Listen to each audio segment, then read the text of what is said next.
This is Susan Wilbanks with BlendedInsight.com. I am a holistic and integrative healing arts practitioner, an intuitive, and an energy healer. In this podcast, I share tips, tools, and suggestions that have helped me along my path in hopes of inspiring and helping you along yours. Let's get started with today's podcast topic. Hello, bright soul. Thank you so much for joining me on another podcast. And thank you to everyone who has left me donations. I really appreciate it. And for those of you who have invested in yourself and booked a private session, I really appreciate it.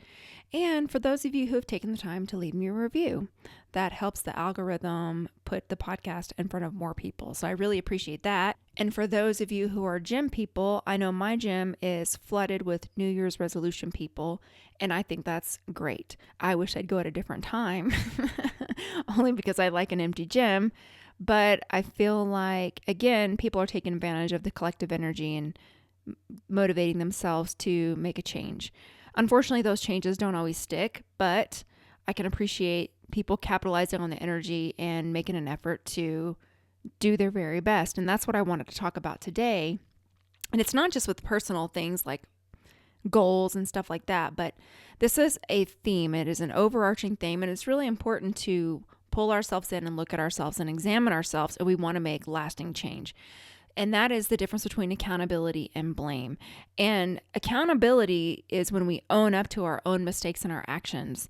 And blame is when we assign that responsibility to someone else. We externalize it. And as long as we're blaming, we have no power.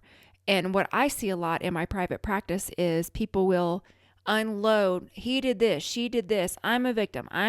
Woe is me. Woe is me. Oh my gosh, nothing goes my way. And it's so disempowering. And I understand all feelings are valid. We have those moments where we feel that way. But how quickly can you snap yourself out of it and realize who you are and empower yourself to take your own personal accountability so that you can make changes? Those clients are difficult to work with if they just want a reading or something like that. That's why I won't even offer readings by themselves. I always tell people you need to do an energy healing first, because if you're going to someone just for a reading and your aura is dirty, which usually it is, if we're overthinking something, if we're worried about something, if we're in need of guidance, myself included, our aura gets dirty, specifically our solar plexus. So you need to get your aura cleaned and your energy center clean first so that you can have a more clear message and that you can receive the message. Because if you're swirling in all of these thoughts and emotions, it's very difficult to actually hear the message. And the other thing I hear is people are constantly thinking, oh, I'm being psychically attacked. I'm being no, not really. I can look and say, that's just your own stuff. Now, I'm not saying it's always the case, but I'm saying it's often the case. And it is a form of blaming others and refusing to take accountability.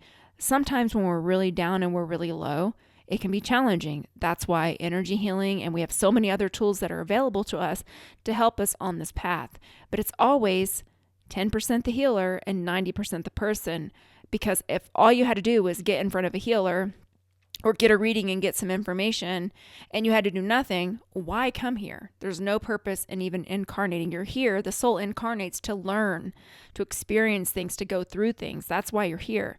So if all you had to do was just ask someone else to do it for you, then what's the point? There is no point. You can get a helping hand, but you still got to do the work. So I wanted to also say that. So let's talk about accountability. And it's really interesting because I was looking at some things in reference to accountability, and I came across this article, and it was from this website called QBQ, and I thought that they asked some really great questions. And so I wanted to offer these for you here today because I think they're well put. A couple of them stuck out to me. So here we go. So the first thing is asking yourself, do I spend more time whining or working? And it's just self-inventory. It isn't to beat yourself up, but the only way that you can actually change something is to become aware of it. So, and the other thing is noticing your thoughts, because a lot of times our thoughts are just on autopilot and we don't realize that we're just energizing and spinning in this loop that's not helpful at all. One of the things that's really helpful is physical exercise. If you notice yourself doing that, go on a walk, do something to expel that energy out of your aura. I think that's really, really important. Because if you meditate when you're in that state, then you meditate on those very things and you make them bigger. So that's why it's so important to have balance in all areas, doing physical work, physical exercise, doing things to feed your mind, to feed your spirit, meditation, reading, what are you filling your mind with? And all of these things go together. So that's the first thing. Do you spend more time whining or working? The second thing is, do I procrastinate more or do I push forward? And that's something to really look at. What am I procrastinating on? And what is that underlying reason that I'm procrastinating? Sometimes we have to will ourselves to push forward. Unfortunately, in this day and age, and I don't know if it's by design, I don't really know. I'm not going to get into all of that. But what I will say is that we have now become a generation or a society of softness where everything has to be easy. You don't want to struggle. You don't want to push and bear up underneath hard times. And that doesn't build any muscles and it doesn't teach the soul any lessons. So sometimes you have to actually will yourself to push forward. Sometimes action is the cure for your despair. And yeah, it's not easy. If it were easy, everyone in the world would be doing it. But we didn't come here for easy. We came here to learn. And you came here to do hard things because you can do it. The third question is, am I envious of others' achievements or am I eager to emulate them and learn? It's another thing I hear a lot of feeling like less than, or that you're a victim, or someone has something you don't have. You can believe that, but does it make you feel better and does it empower you? Because my life has not been a cakewalk. And I look around and see the lives of relatives and the support that they have and the help that they had. Their life is a lot different than mine, but their path is different than mine. So if I compare, it's going to make me feel terrible. But if I just accept that I came here to learn certain things, my soul is perfect and whole and complete. My soul incarnated into this body to learn certain things. I have the experiences that I've had so that I can grow and learn and help others. Then I feel very good about my path. But if I feel sorry for myself and say, oh, it's been so hard and this happened to me and that person did that, then not only do I sound like a whiner and I'm disempowered, but I'm not learning anything and I'm not helping myself or anyone around me. So it's really a choice. The other thing is, one more thing I wanted to say on that. This is something I learned a long time ago because I will often work with people who want to pull in a relationship, but they're jealous of everyone else in a relationship. Those vibrations are not in alignment. It's a mismatch.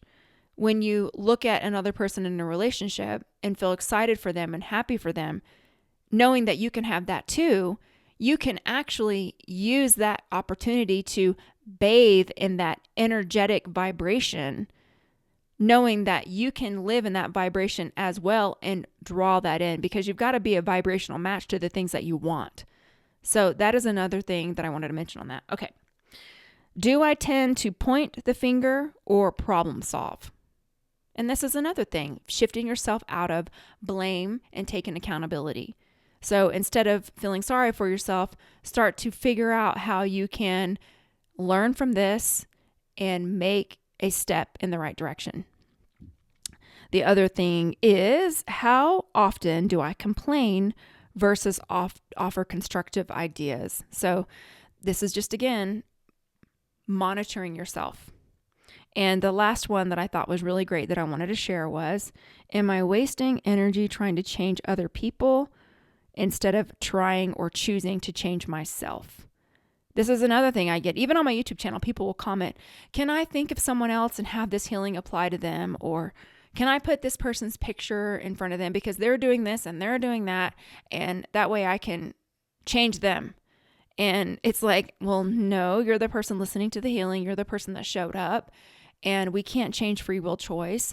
You can change how you show up in the relationship. You can change if you choose to be in the relationship, but it's an internal change. It's not for someone else. And I'll even get that sometimes in private sessions where people will book a private session, and then the whole time all they want to do is, can you do something to change this person, or this person's treating me this way? What can you do to shift their energy so that they don't hurt me? And it's like, no, there are ways that you can clean cords. There's techniques that we can do to help a person with their consent. But the whole purpose is for us to change ourselves. That's the whole purpose. And sometimes that's remove yourself from the situation. It's different for everyone. But again, we're doing an internal inventory of how you are showing up, because this will also tell you a lot about your vibrational resonance. Where are you sitting vibrationally most of the time? And how are you then magnetizing other like vibrations into your experience, into your energy field, and into your world? It's really important. So that is really all I wanted to offer today, and we can go into a healing. You can uncross your arms and legs, start focus on your breathing, and I will turn the healing on.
Okay, and so it is. You can start coming back into your body. And I forgot to mention on my website, I did reopen a 1 hour healing option. And a long time ago, like I said previously, earlier in this podcast, is that I stopped offering readings by themselves because everyone needs a healing more than they need a reading. And for years, I thought about not doing the readings anymore. But part of my gifting is that even when I'm doing a healing, I can already see what's going to come up in the reading typically, but the reading just focuses more on a message. So I wanted to let you know that. And I just want to wish you a beautiful week. I appreciate you being here. I really do. Take care. Bye-bye.